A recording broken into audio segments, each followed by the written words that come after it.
中共四中全会还没开，前奏就已经乱到惊心动魄。中共王牌部队82军100辆军车突陷京港澳高速，直奔北京。上海警备区司令员陈连兵传出被带走。出身军工系统的前新疆书记马兴瑞至今未见新任命，仕途陷入停摆。重庆书记袁家军同样风雨飘摇。这一连串的爆炸消息全都卡在四中全会前夕。表面上这只是一次讨论“15+5”规划的例行会议，但外界更关心的是这场会议能不能让习近平继续稳住核心地位，还是说军内和派系的洗牌已经迫在眉睫。观众朋友好，这里是大时局，我是袁成。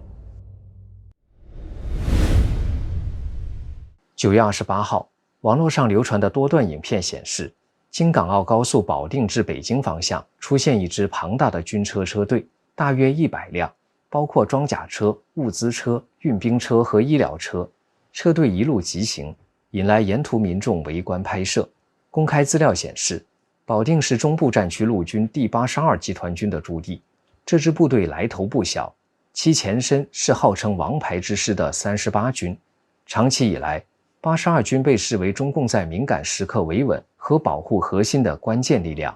现任中共军委副主席张又侠正是出身这一系统，他多年来深度掌握陆军建制，与82军有着深厚的历史渊源和人脉基础。有网友评论指出，在京港澳高速上动用如此规模的车队，显然不是寻常行动，而是一场重要调动。如此高调的大规模出动，不免让人猜测其真正的目的和时机。更耐人寻味的是，仅仅一天之后，9月29号，中共中央政治局召开会议，宣布20届四中全会将于10月20号到23号在北京举行。前一日82军的大规模进京异动，是否与高层即将做出的重大人事和战略部署存在呼应？外界众说纷纭。有人认为，这或许只是例行演训或调防，但也有人指出，四中全会在即，政治局会议刚刚召开之际，军队偏偏选择此刻高调亮相公路，实在耐人寻味。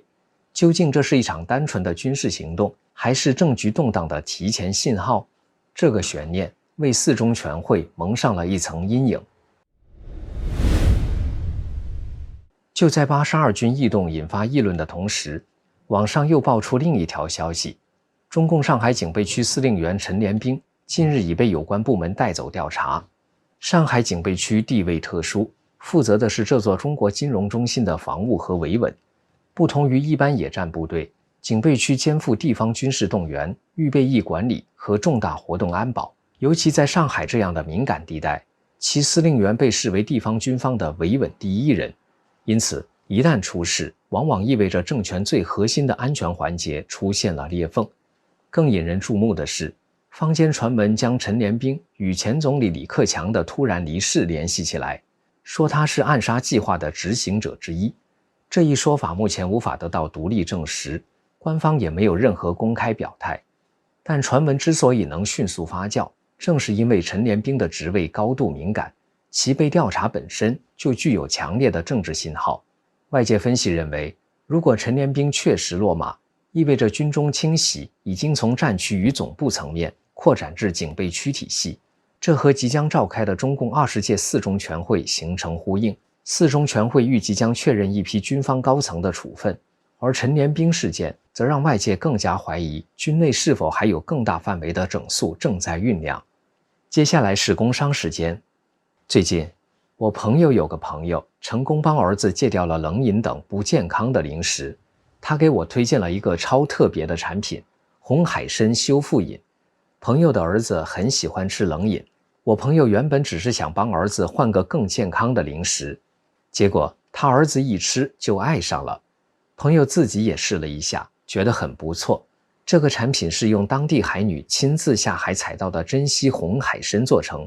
配方就是90%深海野生红海参，加10%韩国红参，再加纯天然蓝莓原液，透过专利发酵，做成果冻口感的口服凝胶，清爽不腥，还带点果香。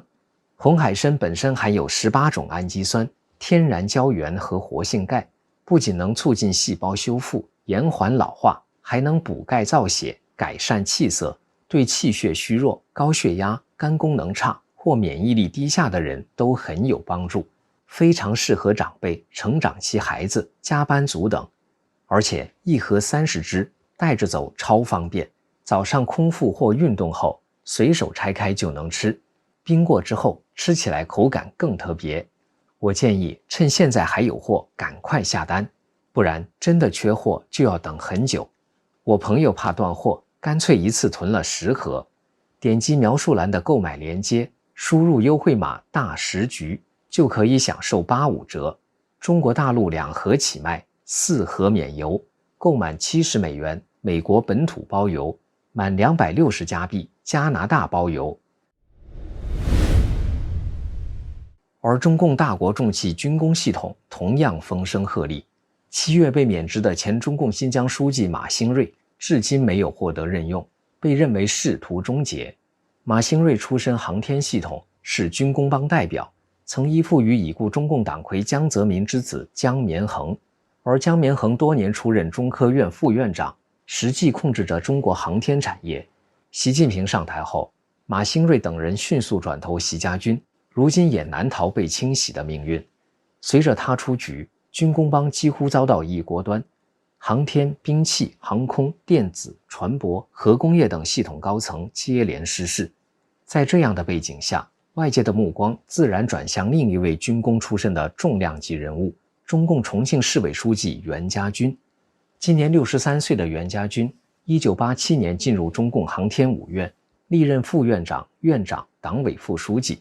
2007年升任中共航天科技集团副总经理，与马兴瑞、吴彦生、雷凡培、袁杰、许达哲等人交往密切，几乎是同一代航天系统出身的核心人物，还一度是马兴瑞的副手。换言之，一旦航天科技系统被倒查20年，袁家军几乎不可能置身事外。袁家军的仕途后来转入地方，先后任宁夏常务副主席、浙江省政法委书记、副省长、省长、省委书记。2022年进入中共中央政治局，并于同年底调任中共重庆市委书记。表面看来，这是一条稳步上升的仕途路径，但其中暗藏多重风险。一是重庆魔咒，薄熙来、孙政才先后落马，陈敏尔被边缘化，如今袁家军主政重庆，也被外界视为不祥之地。二、浙江人脉。袁曾在浙江与现任总理李强共事3年，与习家军染上浙江帮色彩，这原本是加分项，但如今反而可能成为习提拔者多出事的连锁效应。三、军工帮。在反腐大潮下，军工系统被视为腐败重灾区，一荣俱荣，一衰俱衰，袁家军难免被卷入。时评人杜正表示，中共官场的诡异在于，习近平力挺过的人往往结局不佳，重庆更像是一个政治火炉。从马兴瑞的倒下到袁家军深陷危局，军工帮的清洗不仅仅是反腐问题，更是派系斗争的延伸。在这样的敏感氛围下，9月29号，中共中央政治局召开会议，正式宣布4中全会将于10月20号在北京举行。官方口径仍然强调，大会议程之一是审议“十五五”规划建议，并说这份文件是顶层设计和战略部署。然而，相比经济规划，外界关注的焦点早已转向习近平的权力状态和人事变动。香港《星岛日报》在9月29号的报道中指出，历届中共4中全会多在10月下旬召开，此次延续惯例，但背景情势截然不同。因为会前已有多名军方高层落马，中共政治局和军委出现多个空缺。文章认为，4中全会不仅将审议规划，还可能确认一系列处分，并补缺人事。去年11月落马，已被免去中央军委委员的原军委政治工作部主任苗华上将，其罪状可能在日内公布。也就是说，政治局会议将通过中央军委关于苗华问题审查结果和处理意见的报告，决定给予其开除党籍处分，终止其党的20大代表资格。4中全会将确认政治局作出的开除苗华党籍的处分。除此之外，已被罢免中共全国人大代表的原武警司令员王春宁上将、原军委后勤保障部部长张林中将，也是20届中央委员，两人开除党籍的处分，预料也将在4中全会确认。至于身兼政治局委员的中共军委副主席何卫东，虽然已经失踪多年，但还没有任何公开的处理，估计4中全会上不会有任何的消息发布。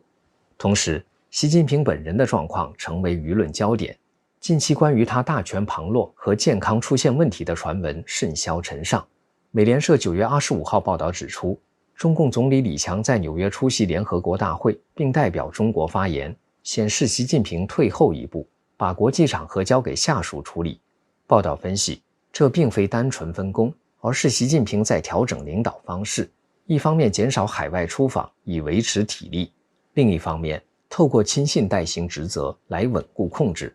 专家认为，72岁的习近平并没有下台的迹象，但他正被迫在体力和权力之间寻找平衡。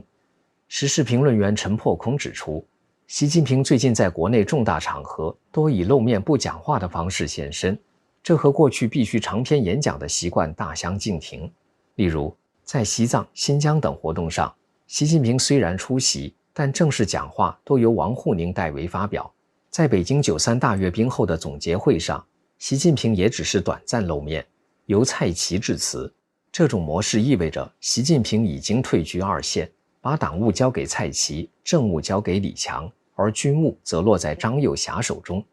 另有时事评论员唐静远表示，从中共历史看，毛泽东、邓小平、江泽民也都曾在退居幕后后继续掌权，但前提是他们在军队中有牢固的基础。毛邓凭借战争年代的威望，江泽民依靠亲信掌控军委，都能垂帘听政。然而，习近平在军中并无深厚根基，过去1年更因张又侠逐渐掌控军权，苗华和何卫东等亲信相继出局，使其影响力进一步削弱。那么，习即使退到幕后，也难以复制前任领导人的模式。因此，虽然官方一再强调“15-5”规划，但外界真正关注的是4中全会能否为内部动荡止血，军队的空缺如何补上，苗华、王春宁、张林的处分会否全面公开，何卫东的失踪又会不会揭晓？这些未解之谜都指向同一个焦点：习近平。在风雨飘摇之中，他还能不能稳住权力中枢？4中全会即将揭幕，留下的不是答案，而是一场更大的悬念。这里是大时局，感谢您的陪伴与思考，请订阅、分享并打开小铃铛，一起在动荡中坚守真相，在黑暗中点燃希望。